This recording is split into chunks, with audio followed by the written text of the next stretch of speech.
Everyone, today we are going to study about unit test. It is the pedagogical subject which you are going to study in your pedagogy and helpful for all the pedagogy subjects. In unit plan, a unit test, we are going to study about the introduction, meaning, definition, basis of unit plan, characteristic of a good unit, advantages and limitation of unit planning. Let us see what is the meaning of unit test, unit. Before going to know about the test, let us know what is unit. इकाई क्या है? Unit is a large, meaningful block of related subjects or subject matter organized around a central theme. It helps learner to understand content as a whole rather than isolated parts. इकाई विषय वस्तु का एक बड़ा और अर्थपूर्ण भाग होता है जो किसी केंद्रीय विषय के चारों ओर संगठित होता है या छात्रों को बिखरे तथ्यों के बजाय संपूर्ण रूप में सीखने में सहायता करता है. Let us see the definition of unit. इकाई की परिभाषा क्या है? प्रिस्टन के अनुसार इकाई से संबंधित विषय वस्तु का एक बड़ा भाग है जो विद्यार्थी समग्र रूप में समझ सकता है. Unit is a large block of related subject matter which can be overviewed by the learner. According to Bossing, a unit consists of a comprehensive series of related and meaningful activities to achieve pupils' purpose and bring desirable behavioral changes. इकाई संबंधित एवं अर्थपूर्ण गतिविधियों की एक श्रृंखला होती है जो छात्रों के उद्देश्यों की पूर्ति और वांछनीय व्यवहार परिवर्तन लाती है. हाइडिंगर केन के अनुसार इकाई सबसे महत्वपूर्ण विशेषता है. यह अधिगम केवल बिखरे तथ्यों तक सीमित नहीं होता है. It is the most important aspect of unit और unit concept that learning is more than a few scattered facts. Basics of unit plan. Let us see what are the basics of unit plan. Unit planning is based on Gestalt theory of learning, which emphasizes learning as a whole, effective learning. Learning as a whole and effective learning occurs when goals are clearly known and learning leads to complete attainment of skills and insight. इकाई योजना जो होती है unit planning, उसका जो आधार होता है वो होता है गेस्टाल्ट अधिगम जो समग्र अधिगम पर बल देता है. मतलब एक साथ सीखने पर बल देता है, एकीकृत सीखने पर बल देता है. और प्रभावी अधिगम या इफेक्टफुल लर्निंग तब होता है जब लक्ष्य स्पष्ट होते हैं और अधिगम पूर्ण कौशल एवं अंतर्दृष्टि से प्राप्त होता है. These are some characteristics of a good unit. एक अच्छे यूनिट की कुछ कैरेक्टरिस्टिक्स हैं जो कि इस प्रकार हैं. Objectives are clear and well defined. जो उद्देश्य होते हैं उन्हें स्पष्ट और सुव्यवस्थित रूप से निर्धारित किया जाना चाहिए. Teaching aids are clearly selected and varied. शिक्षण सहायक सामग्री स्पष्ट और विविध होती है. विविध कहने का अर्थ है अलग अलग प्रकार के होते हैं. Proper provision for evaluation and follow up exist. मूल्यांकन एवं अनुवर्ती कार्य को की उचित व्यवस्था होती है. अनुवर्ती कार्य कहने का मतलब है जो पोस्ट फीडबैक हम लोग स्टूडेंट्स को देते हैं वो. The unit is well integrated and organised. इकाई पूर्णतः संगठित और एकीकृत होती है. It provides meaningful activities for student. यह छात्रों के लिए सार्थक गतिविधियां प्रदान करती है.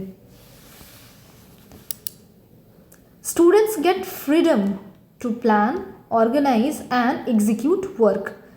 योजना बनाने में, इकाई योजना बनाने में, उसे संगठित करने और क्रियान्वयन करने के लिए छात्रों को स्वतंत्रता प्राप्त होती है. It correlates learning with life and other subjects. सीखने को जीवन और अन्य विषयों के साथ जोड़ती है. It has a proper beginning and and. जो हम इकाई परीक्षण करते हैं या इकाई जो हम लोग तैयार करते हैं वो स्पष्ट होता है आरंभ में भी और अंत में भी. It is comprehensible to learner. या छात्रों की समझ के स्तर के अनुकूल होती है जिससे छात्र उसे आसानी से समझ सकते हैं. Individual difference are considered. व्यक्तिगत भिन्नताओं को ध्यान में रखा जाता है. Let us see some advantages of unit planning. इकाई योजना के कुछ लाभ होते हैं. It clarifies general and specific teaching objectives. यह शिक्षण के सामान्य और विशिष्ट उद्देश्यों को स्पष्ट करती है। क्योंकि ये खंडों में तैयार की जाती है, इसलिए इसके सामान्य उद्देश्य और विशिष्ट उद्देश्य दोनों ही स्पष्ट होते हैं। It meets the need, interest and abilities of the student. छात्रों की आवश्यकताओं, रुचियों और क्षमताओं को यह पूरा करती है। It promotes democratic and cooperative learning, या लोकतांत्रिक एवं सहयोगात्मक अधिगम को बढ़ावा देती है। Few more advantages are here. It saves time and ensures systematic teaching. यह समय की बचत करती है और शिक्षण को व्यवस्थित बनाती है। It develops interest and motivation among students. यह छात्रों में रुचि और प्रेरणा उत्पन्न करती है। It develops skill, insight, confidence and self-reliance.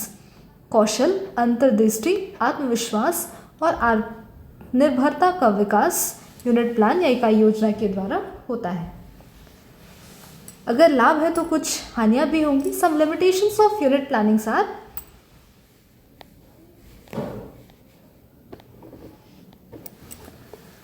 It requires trained, efficient and hardworking teachers. इसके लिए प्रशिक्षित, कुशल और परिश्रमी शिक्षक की आवश्यकता होती है। इम्प्रॉपर अरेंजमेंट ऑफ यूनिट्स में कंफ्यूज स्टूडेंट्स। इकाइयों का असंगठित क्रम छात्रों को भ्रमित कर सकता है। Evaluation is difficult at the lower classes. निचली कक्षाओं में मूल्यांकन करना इकाई योजना के माध्यम से कठिन होता है। Some steps are there for the development of unit. इकाई के निर्माण के कुछ प्रमुख चरण हैं। पहला है प्रिपरेशन, जिसे हम तैयारी भी कहते हैं। Students are motivated for learning. Motivation should continue throughout the unit. छात्रों को सीखने के लिए प्रेरित किया जाता है और यह प्रेरणा पूरी इकाई में बनी रहती है। दूसरा है प्रीवियस नॉलेज। ये बहुत इंपॉर्टेंट एस्पेक्ट है, पूर्व ज्ञान। Students prior knowledge is tested and teaching start from there present level. छात्रों के पूर्व ज्ञान की जांच की जाती है और उनके पूर्व ज्ञान की जांच करने के बाद ही उनके शिक्षण को उनके वर्तमान स्तर से शुरू किया जाता है। थर्ड इज प्रेजेंटेशन, जिसे हम प्रस्तुतिकरण भी कहते हैं। New knowledge is presented using teaching ads and experiences linking old and new knowledge. शिक्षण सहायक सामग्री की सहायता से नया ज्ञान प्रस्तुत किया जाता है और पुराने ज्ञान से उसे जोड़ा जाता है। जो कुछ भी आपको पहले पता होता है, इसको आपके वर्तमान ज्ञान से जोड़ा जाता है। समराइजेशन, या हम इसे एक कंक्लूजन भी कह सकते हैं, निष्कर्ष रूप में कह सकते हैं। The whole unit is summarised at the and.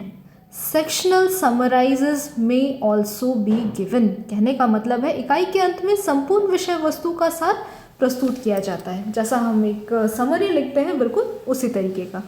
Fifth one is drill और recapitulation. Revision of learn fact is done for strengthen learning. जो कुछ भी आप बच्चों को पढ़ाए होते हैं, उन सारी चीज़ों को वापस से एक बार रिपीट किया जाता है। सीखे गए तथ्यों की पुनरावृत्ति पर जोर दिया जाता है। इवैल्यूएशन और यूनिट टेस्ट मूल्यांकन, इकाई परीक्षण का मूल्यांकन। Evaluation shows how much students have learn and identifies learning gaps. It is done through test, questionnaires etcetera. इकाई परीक्षण से यह ज्ञात होता है कि छात्रों ने कितना सीखा है, कहाँ सुधार की आवश्यकता है, और इसके लिए परीक्षण, प्रश्नावली इत्यादि का उपयोग किया जाता है। Steps in development of unit test. अब इसमें हम लोग देखेंगे कि परफॉर्मा क्या होता है, मतलब किस प्रकार का उसका प्रारूप बनाया जाता है और उस प्रारूप के अकॉर्डिंग चीज़ें सेट की जाती हैं। जैसे इसमें आप देखेंगे subject, class, name of unit and major objectives. इन 4 चीज़ों का होना ज़रूरी होता है। टीचिंग टेबल में सीरियल नंबर आपको मेंशन करने हैं, concept, number of lessons, time required, scope of content, methods and aids, जिसके बारे में हम लोग आगे देखेंगे। ये है एक यूनिट का परफॉर्मा, जिसमें subject, class, name of unit and major objectives आपको मेंशन करने हैं। इसके अलावा